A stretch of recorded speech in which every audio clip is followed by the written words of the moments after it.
I'm Linda, 30 years old. Not too long ago, I worked as a pharmacy clerk. But now, I'm on maternity leave raising my 3-month-old daughter.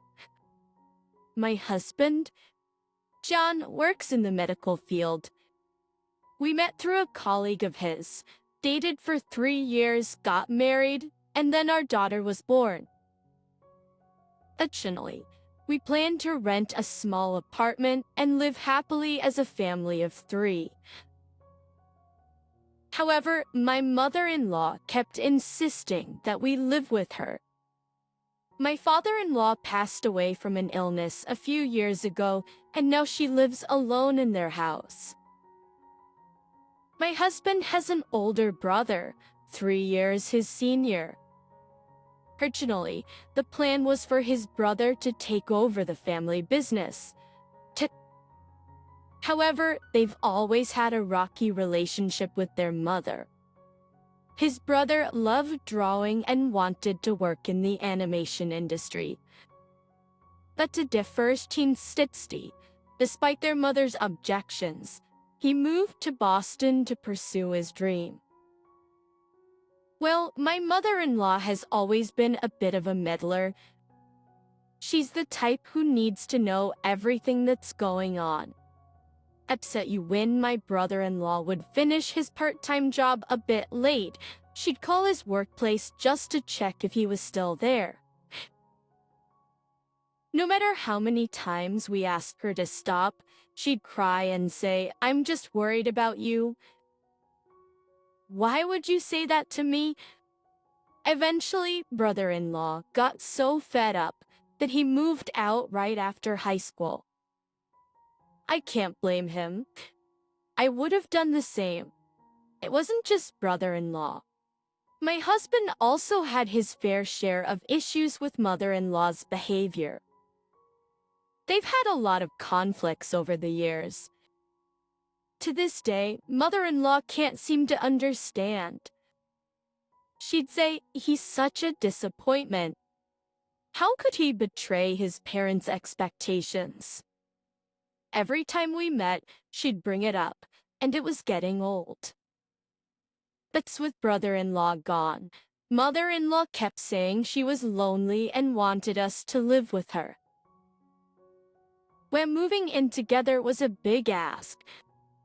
I felt bad seeing her cry. My husband's family home was in the countryside with a lot of land.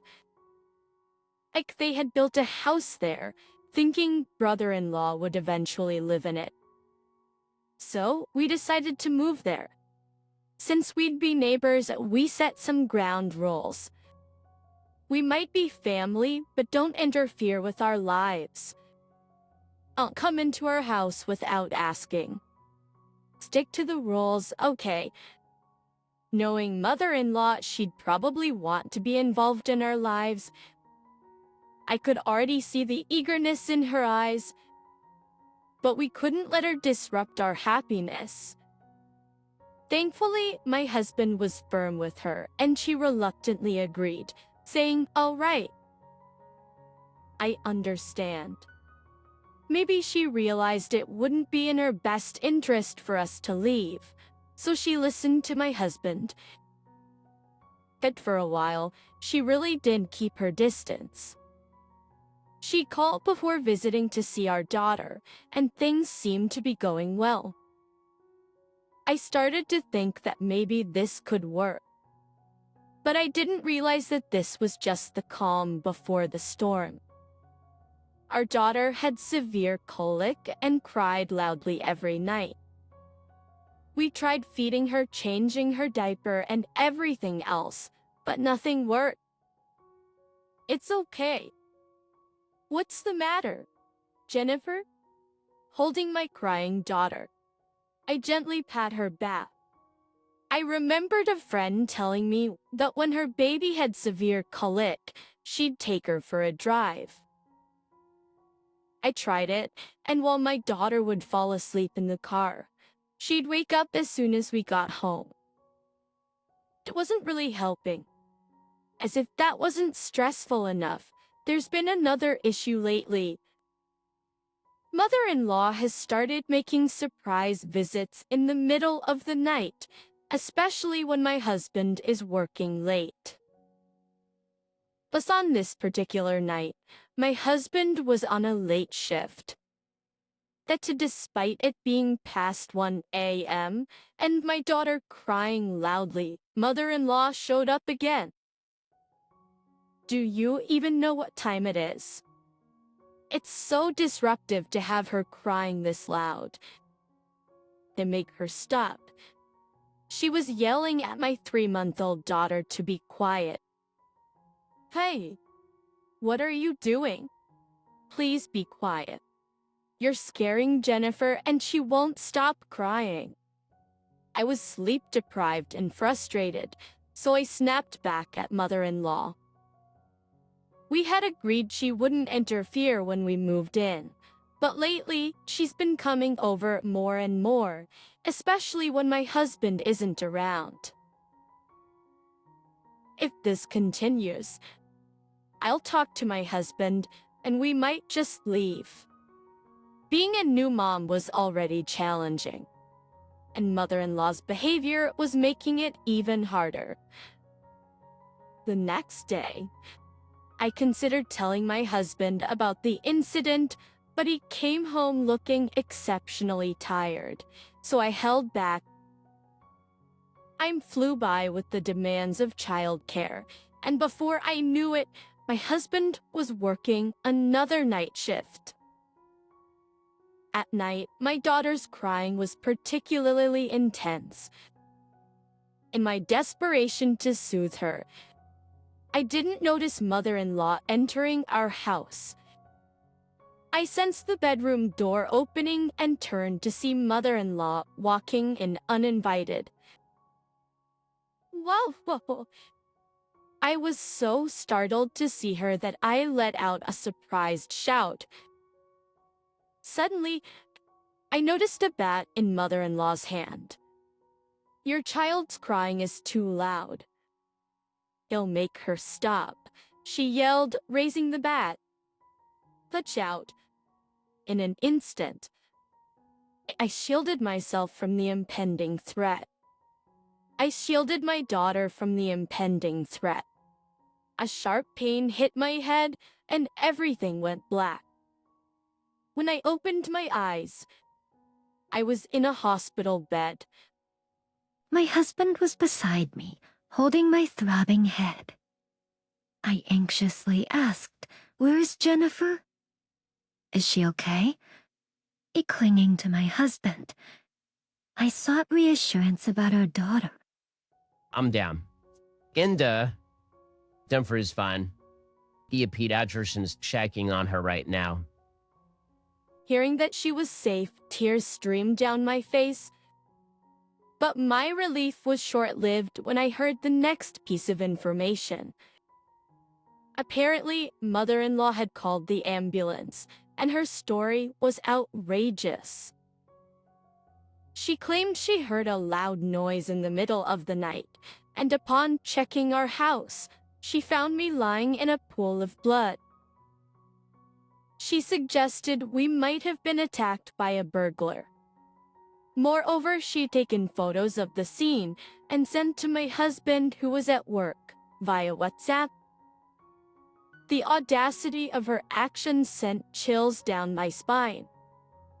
What is she talking about? She was the one who hit me, right? Why is she fabricating this burglar story? I can't forgive her. At that moment, I revealed everything about mother-in-law's behavior to my husband. I should have told him sooner. What if something had happened to her daughter? The mere thought drained the color from my face. After hearing everything, my husband was shaking with rage. Despite our agreement to keep boundaries, not only did she break her promise, but she also entered our home uninvited in the middle of the night and tried to assault me because of our daughter's crying. My husband immediately went home to check our security camera footage. I had previously told him about mother-in-law's verbal abuse. Since there was no evidence and he didn't want to take sides, we had installed a surveillance camera to gather proof. I was planning to check the camera footage and warn my mother-in-law after confirming that she was using abusive language. We never imagined it would capture something like this. The footage clearly showed mother-in-law, bat in hand, attacking me. The camera caught her ignoring my crying daughter, ransacking the room to make it look like a burglary, and even casually taking photos as evidence. Afterwards, it recorded her shaky voice calling the ambulance. Her acting was so convincing that even my husband was taken aback. Of course, we couldn't let this slide just because she's family. My husband handed the footage over to the police. After reviewing it, officers went to mother-in-law's place and took her to the station for questioning. She clearly hadn't expected a camera in the room. Upon realizing this, she exploded in anger, accusing me of deception. "You tricked me. I can't forgive that woman," she ranted. But I hadn't tricked her. She entered our room, assaulted me, and left our crying daughter alone. Everything's her doing. I hadn't deceived anyone. Still, Mill remained unrepentant, causing a scene at the police station and insisting on her innocence. But with the evidence against her, her claims of innocence were futile. We filed a report, and Mill ended up with a criminal record. The incident even made the local news, making her the talk of the town. We realized we couldn't raise our daughter in peace here. With that in mind, we decided to move. So, we decided to move to a high-security apartment. Previously, my workplace was a 15-minute train ride away, but now it's 30 minutes. The commute is longer, but everything we need is within walking distance, and the convenience is worth it. We can raise our daughter here in peace. When we moved, we didn't tell our neighbors where we were going. We feared someone might inadvertently tell Mile, who would then show up at our new place. That would ruin the peace and security we sought. So we kept our move a secret. Actually, when Male returned to our old place, she found it empty. We later heard from Beale that Mile had been incessantly calling him, demanding to know our whereabouts. But Bill, knowing her nature all too well, kept our secret. According to Beale, when Mill returned home, she predictably went around the neighborhood asking about our whereabouts. But given the recent incident, the neighbors, fearing for their own safety, didn't engage with her. They didn't want to get involved with someone so unstable. The community here is tight-knit, and no one felt safe with her around. Rumors spread about her erratic behavior. Perhaps hearing these whispers, Kitty Mill couldn't bear it any longer. She sold her house and moved away. That with the money, she frequented bars almost every night, drinking heavily. Eventually, she became infatuated with a young male staff member and began spending lavishly on him. Apparently, because he designated that person and generously opened several bottles, each bill became expensive. Her bill skyrocketed, and before she knew it, she was millions in debt. Yet she believed everything would work out and continued her reckless behavior. But then disaster struck. Due to her excessive drinking, she collapsed and was rushed to the hospital. The doctor said she needed immediate surgery. After the procedure, she had to stay in the hospital for a while. While in the hospital, she kept calling us, saying, "I feel so alone here. I want you to visit me after I'm discharged. I want you to live with me and take care of me." Has she forgotten what she did to me back then? She's been so selfish in her demands. I mean, who would want to care for a mother who hit her daughter-in-law and put her granddaughter in danger?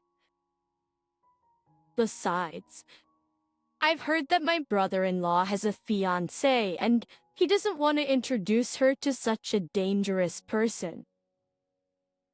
After all, we have a restraining order against her because of that incident. Even now, if I see her, I might collapse from the traumatic flashbacks. For these reasons, no one can take care of her anymore.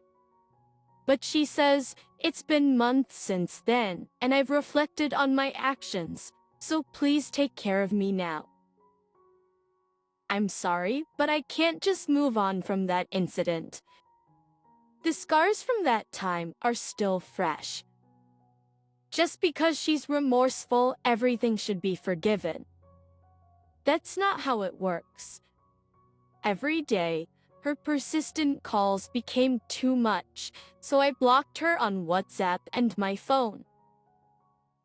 Given her current state, I doubted she'd hire a detective to find us, so I felt relieved after blocking her. But her persistence hasn't changed. After being discharged, she went to my husband's workplace, trying to find an opportunity to meet him. She was waiting near the staff entrance, and at first the employees thought she was there for a meeting or something. But when she kept showing up day after day, glaring intently, the security guard decided to approach her, and she left. Still, she came back another day, waiting for my husband at the same entrance.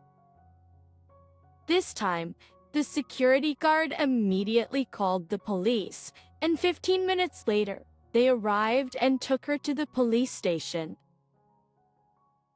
Turns out, my husband was away for training that day, so she couldn't have met him even if she waited.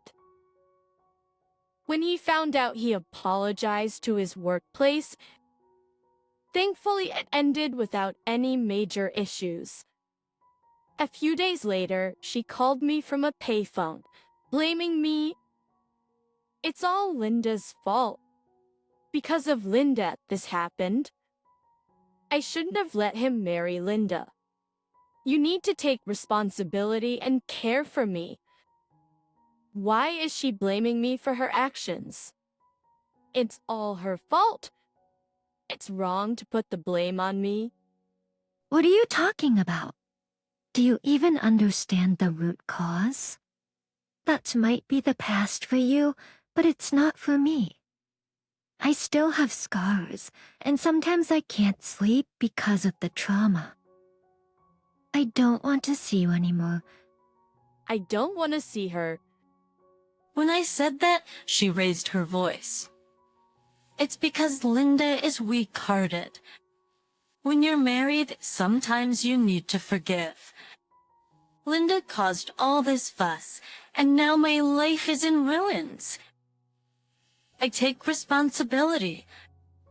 She was yelling over the phone, but I didn't respond. Previously, my lawyer advised me to record any interactions with her and to screenshot any WhatsApp messages or emails for evidence. So, I always had a voice recorder in my bag ready to use. Of course, I reported everything to my lawyer. Perhaps she got a notice from the lawyer because she stopped calling me after that. My husband decided it was the last straw. He called her and warned that if she continued this behavior, we'd call the police again, and then he hung up. Immediately after, we changed our mobile phone numbers. My brother-in-law did the same, and finally we felt free from her. However, in case of emergencies, we gave our number to my uncle, a former police officer. We trusted him not to accidentally share it with her. Plus, she's always been wary of him, so she wouldn't dare call him. After explaining everything to my uncle, he assured us he'd handle things if needed. And later on, she decided to find a job to pay off her debts. Attracted due to her age, she couldn't find a high-paying job. She tried calling relatives to borrow money, but no one was willing to help. Desperate, she took on multiple part-time jobs to repay her debts. But she struggled with relationships at work and had difficulty learning tasks. She often got yelled at by her younger boss. But on a brighter note, my daughter stopped having nightmares. Now she sleeps peacefully, making it hard to believe she ever had such troubles. Perhaps our old home wasn't a comfortable place for her. From now on, I hope for peaceful days,